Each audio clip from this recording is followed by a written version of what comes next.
Mas pinalakas pa ng Land Transportation Office o LTO ang bagong sistemang i-report mo kay LTO Chief para makapagreklamo ang publiko laban sa mga abusadong motorista.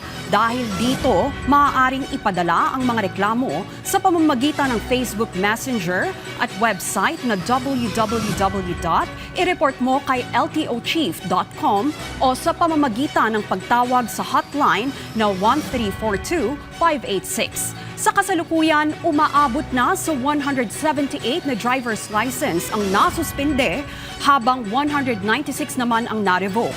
Samantala, inulunsad din ang kwentuhan with the LTO Chief na naglalayong magbigay ng mga update at tumugon sa mga napapanahong issue sa transportasyon.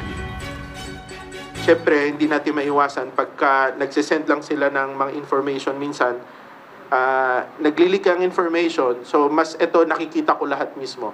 Dito sa isumbong mo kay Chief, meron po itong sa Messenger, LTO Chief website, at saka ho yung sa hotline, meron din ho ito yung 1342 LTO 586.